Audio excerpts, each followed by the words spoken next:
Hi guys, welcome back to my channel and welcome to today's video. For the month of July, I read almost my entire TBR, which never happens. I read 3 out of the 4 books that I set for myself. I ended up reading 5 whole books for the month of July, so today I thought that we would go through them. I would give you guys my reviews and my thoughts on them. The first book that I finished this month was on my Kindle, and that is Addicted for Now by Krista and Becca Ritchie. This is the 3rd book in the Addicted series, and where do I begin? I am thoroughly enjoying reading this series, and I'm so excited getting into the Calorie series next. I don't read that much of pure romance just because oftentimes it gets pretty boring and I don't care that much for the characters. I don't know if it's because it's a series this time, but I feel so invested in these characters and I feel like they all have such great personalities and I just think they're so fun to read about. For romance, I'm really loving this series. I think I ended up giving Addicted for Now a 4-star, which is pretty good, especially for romance for me. So it was a huge success. The Addicted series follows Lauren and what is her name again? Lily and Lauren, that's right. And they are both having addictions and they're basically trying to help each other get out of their addictions in the 3rd book. Not much of a plot is happening. I mean, there is obviously, but it's pretty chill, but I'm liking it. Very cozy, lovely characters. I'm just really enjoying my time with this series. There's not really much to say about it, but it's a good time. Definitely a 4-star. Next, I got into Good Girl, Bad Blood by Holly Jackson. I also read this in a reading vlog. I read the 1st book a few years ago, and this book, honestly, I haven't thought about it once since I finished it. This is a YA murder mystery, or it's not a murder in this book, or I guess there is, but anyways, this series is like a murder mystery series where a main character is a normal girl from high school, but she is also an investigator because she's just so smart. This is YA and it feels very YA reading it. I feel very disconnected from the characters and I feel like I'm more so just reading the book to figure out the mystery or what happened, but it's not really that I care for the mystery or care for the characters. I just want to know what happened. So I don't really feel connected to these books or anything. I mean, they're fine, they're pretty good. So I gave this a 3-star just because I feel like it's pretty solid, but it just didn't do much for me. I didn't know if I would continue this series after reading it in my reading vlog, but I actually don't think I'm gonna finish it. I don't think I want to read the 3rd book in this just because I really don't care for the characters. I don't care for the story. I don't really care about anything in these books, but objectively I can see that they're not bad books. I just don't think really that it's for me. That's why I gave it a 3-star. Now it's done.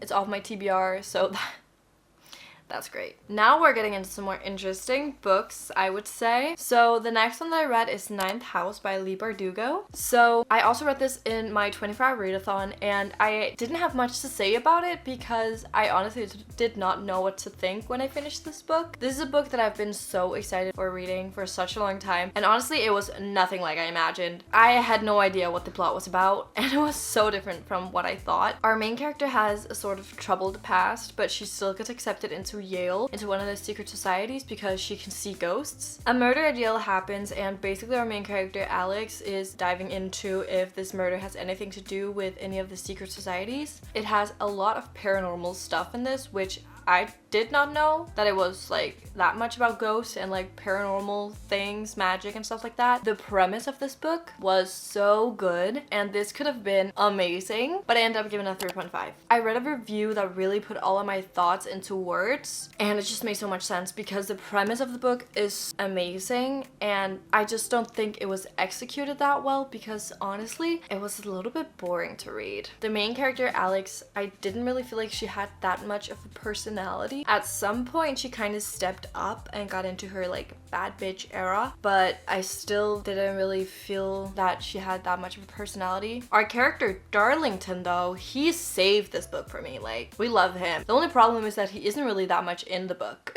Another thing that kept me hooked while reading was that it has a sort of past-present timeline where sometimes we get scenes from the now and then we also get scenes from when Alex started at jail, where Darlington is kind of her guidance throughout her time there. Then something happens and Darlington disappears, so that's why he isn't that much in the book. I think it was a very much murder mystery and that part kind of bored me out a bit. Also, I think I found out that I'm just not the biggest fan of a murder mystery. Also, sometimes in the chapters she does like take us back to the past to would see some more of Alex's past or Darlington's past, which again is really great because it really hooked me when that happened, because she is leaving us with a lot of questions and she is feeding us like small things all the time about like, oh, Alex has this past, or something happened with her ex-boyfriend and her old friends, blah blah blah. We don't know what happened, so we kind of want to read to figure that out. But the whole murder mystery in this, I just wasn't the biggest fan of it, and I think that's why I only gave it a 3.5, because this book could have been amazing, but I just think there were such long parts where just it was very boring. And when our main character is not the most interesting character, she doesn't really have like an interesting personality. It's more so like the things that happened to her that like made her personality, or like, does that make sense? Like, she doesn't really have a personality, but we can't, like, the only thing that I could really tell you about her is the things that has happened to her. I can't really tell you anything about who or how she is acting. Like, I don't know why. But yeah, this could have been such an amazing book, but I gotta stick to my 3.5 just because I don't think the execution was done that well. I might continue the series actually. I think I will, just because again, like I said, the book was not bad at all and the premise was so good. Hopefully the next books will be better than this, because I still did enjoy it, but I just don't think I can rate it higher, just because I gotta give her credit for the premise, because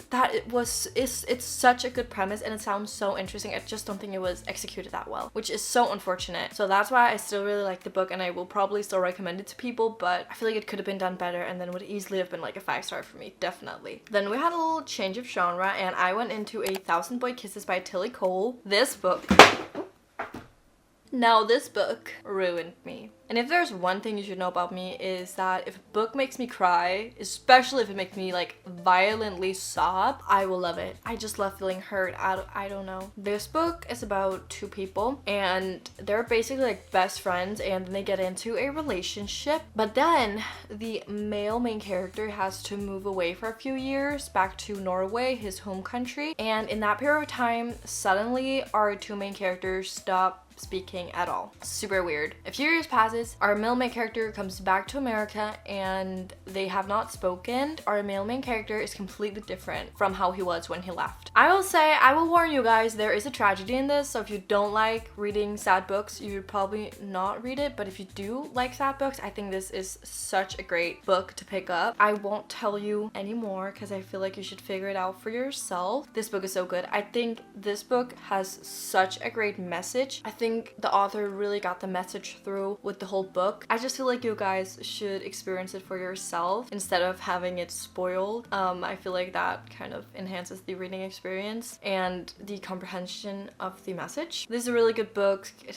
has soulmates. Let me just say this, like, there's a jar, these papers where you have to write down every time that you get like a really good kiss. If you know, you know. I died. I really don't want to spoil much, so I don't know what to say, but I really enjoyed the book. I gave it a 4-star. At some point it was a little bit boring, but I also think that that kind of added to the message and to the story, so I don't really want to sit here and say, oh, it was boring, because I felt like it fitted the book. But I do easily get bored in books, so it did sort of impact my reading experience. I don't think I would change anything in this book. Like, I feel like everything was done really well. I think the decisions that were made were really good, so solid book. If you like sad books, I would definitely recommend. If you don't like sad books, don't go read this. I've read so many reviews where people are like, oh, I'm not reading to get sad, I'm reading to get happy and escape reality. Yeah, well then maybe don't pick up a tragedy. Like, then this book isn't for you. Don't give it a 1-star review because you don't like getting sad to books. When you read this book, you'll know, okay? If you know, you know. I won't say anymore. Just go read it if you like a sad book, okay? Now we have one more book that I finished this month, and that is Release Me by Tahara Mafi. Let me just spit it out. I gave it a 4-star. Would it have been a 4-star if it was not a Shatter Me series? No, I would definitely have not. I would probably have given it a 3, but I cannot rate anything from the Shatter Me universe less than a 4. Like, that's just not happening over here. I'm sorry. This follows James, Adam's little brother in Shatter Me, and Rosabelle, who basically comes from like their enemy island and is now on their island. You know what? I should stop giving like overviews of my books because I'm so bad at explaining.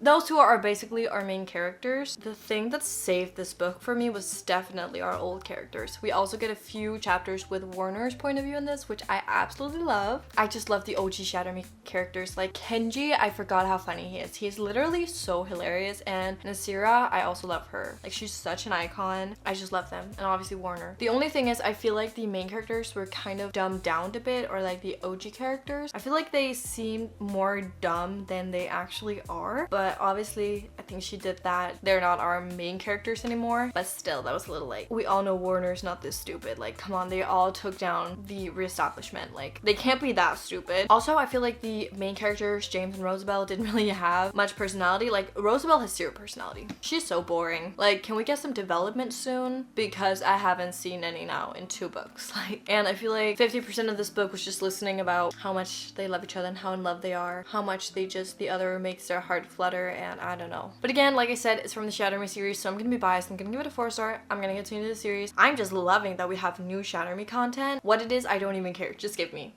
any. For the book itself, not amazing, but I will still give it the benefit of the doubt, because Shatter Me and Unravel Me, definitely not the best books in the Shatter Me series, and those were the first 2 books. So I will give her the benefit of the doubt, and hopefully the series itself will also get better. But again, like I said, I'm just happy we're here with new Shatter Me content because I love Shatter Me. So here we have all the books that I read in July. I think it was a pretty good reading month. We didn't have any 5 stars, but we didn't have any horrendous books, so that is pretty good. I got some books off my TBR that has been standing there for such a long time, and I'm so happy that I finally was able to read them. I really hope that you guys enjoyed today's video. If you did, please give this video a like and maybe even subscribe to the channel. That would make me so happy. But otherwise, thank you guys so much for watching. Bye guys.